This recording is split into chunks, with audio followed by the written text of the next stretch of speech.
time. Un autre coca, mes copines, pardon. Hello, hello, connectez-vous. Connectez-vous.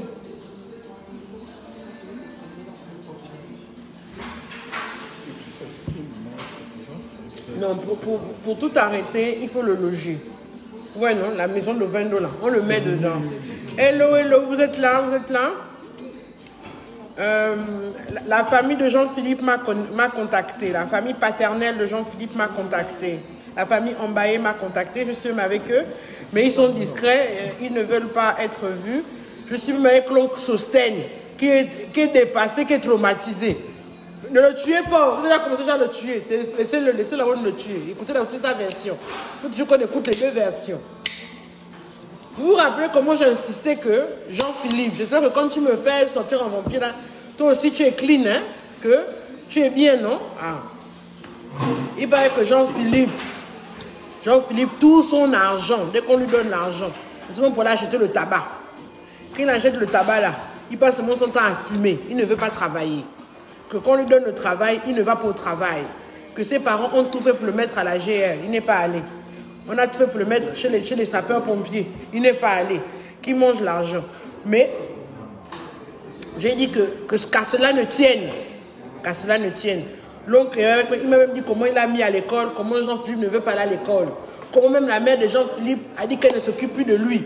Parce qu'il passe toujours son temps à fumer, à boire. Je dis, mais même si c'est vrai qu'il a un comportement délictuel et qu'il passe son temps à boire et à fumer, il faut lui donner l'héritage de son père. C'est là où maintenant on m'explique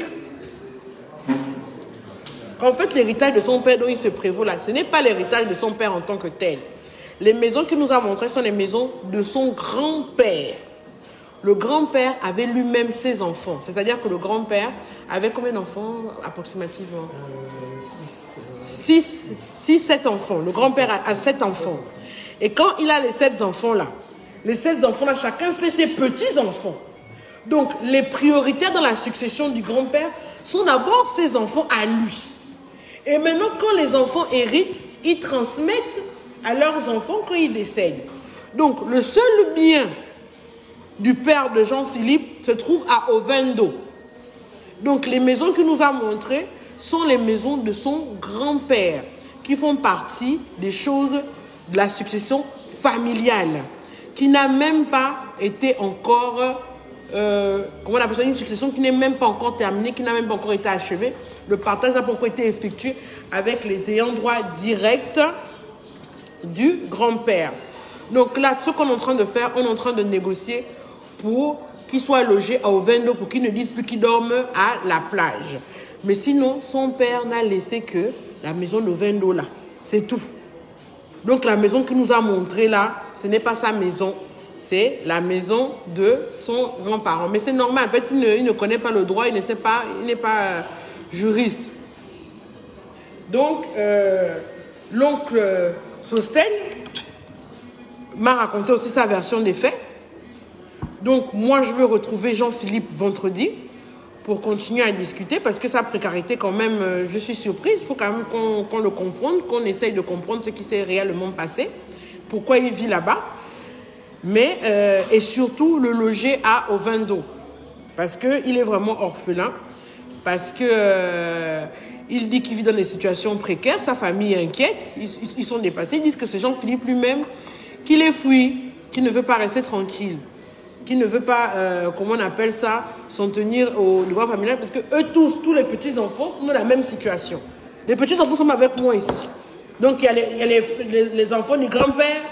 Il y a les petits-enfants qui sont venus m'expliquer que nous tous on est dépassés de Jean-Philippe. Donc, vraiment, ouais, là je suis traumatisée. Donc, comme il en va de notre crédibilité, on ne peut pas rester non seulement insensible quand quelqu'un veut nous saisir, et on peut aussi rester insensible quand on a aussi une autre version.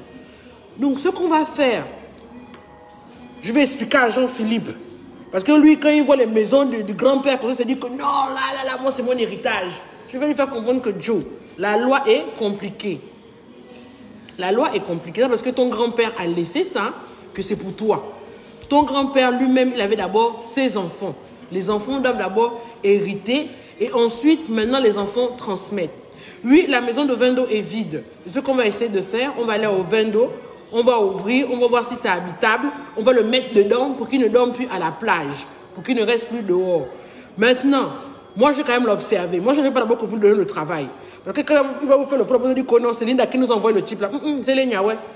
On va d'abord observer Jean-Philippe. Hein. Peut-être il a changé, peut-être il a compris, on ne sait pas. Et il faut d'abord aussi que je dise avec lui vendredi. J'ai d'abord voulu faire quand même, donner la version de la famille qui a quand même pris la peine de se rapprocher de moi, les petits-enfants, l'oncle, pour me donner leur version des faits. Donc vendredi, il y a la confrontation qu'on doit faire pour bien expliquer, parce que nous, tout ça nous édifie. Parce que pour nous, on avait demandé, on avait cru que toutes les maisons qu'il nous montrait, c'était les maisons que son père avait bâties avec son argent. En temps, apparemment, le père était peintre. Il n'avait pas beaucoup de moyens. Donc, tous les moyens qu'il nous a montrés là, ce sont les moyens du grand-père, le père de son père. Donc, vous comprenez, c'est pour ça qu'il faut qu'on vérifie les documents. Mais sinon, la maison qui est sûre pour Jean-Philippe, c'est la maison d'Ovendo. Ça, c'est la maison d'Ovendo. Oui, Jerry, c'est là où je mange un peu, le coca. Je suis au petit creux, je fais même la pub. C'est là où je me suis arrêté pour manger tellement c'était fort, j'ai même le vertige. Mais pour la proposition de travail, enfin de permis de conduire, moi je me porte garant. Je veux le menacer que s'il n'est pas, au moins pour qu'il ait le permis, pour qu'il travaille un jour, on ne sait jamais. Aidons-le. C'est un enfant qui est peut-être perturbé ou je ne sais pas. Hein? On va quand même le loger. Il pleurait. Ah! Jean-Philippe a mouillé mon bureau, vrai. Je suis trop. Même moi, j'ai pleuré. Non, vous arrêtez. N'ajoutez pas aussi le piment.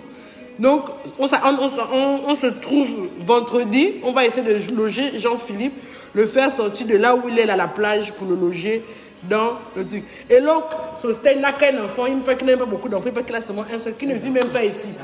Un garçon qui ne vit même pas ici. Non, il faut se me dire la vérité. Il y a un seul garçon que des filles. Vous n'avez pas de filles? Si. Non, parce qu'il voit que toi aussi tes enfants font les bêtises. Tu ne dirais, mais c'est seulement quand Jean-Philippe fait que tu te fâches, que tu gonfles avec Jean-Philippe. Le garçon, il est en France. L'aîné des filles est en France. Donc vous me confirmez que le père n'a laissé qu'une maison. Ok, on va le mettre dedans, c'est son père. Avec Olivier, on va le mettre dedans. Ah, ok, c'était seulement pour vous donner la version aussi de l'oncle, c'était aussi pour vous donner la version de la famille, pour qu'on puisse... le fait mot de l'histoire, c'est vendredi. Quand Jean-Philippe même aussi va revenir vendredi chez moi, je vais encore lui poser la question, on va encore réfléchir, mais il faut vraiment qu'on le loge. Ça, c'est important parce qu'il ne peut pas continuer à vivre à la plage. Moi, on me dit même que là où il m'a montré, là, c'est pas là où il vit. Donc, moi, je ne sais plus. Il ne vit pas là-bas. Ah, mon Dieu. En tout cas, on va le loger au Vendo. On va aller. Oui, nous tous, Alix, nous tous, on a pleuré l'oncle Sosten. Mais l'oncle Sosten est là, lui-même, il est dépassé. Il a même emmené dans un carton les affaires de son frère que son frère a laissé, pour me montrer que voilà ce que le frère a laissé. Madame Linda, pardon. Un téléphone LG de 1900 combien? Oh, mon bec, tu vas refroidir, pardon. Oh. Lionel, oui, je vais répondre à ton message.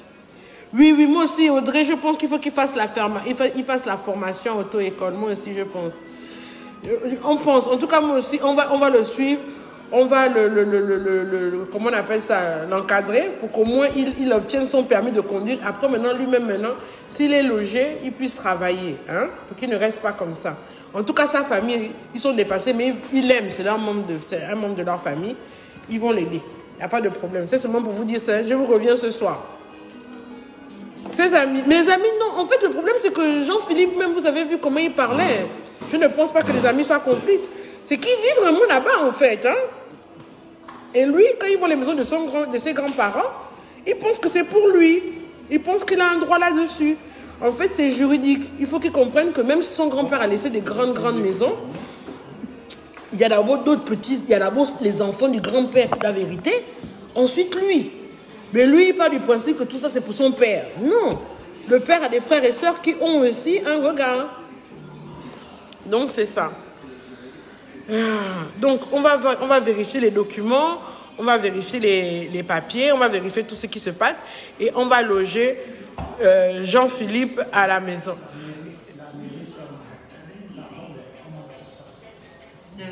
Mais il parle aussi que tu as chassé vous avez chassé la grand-mère.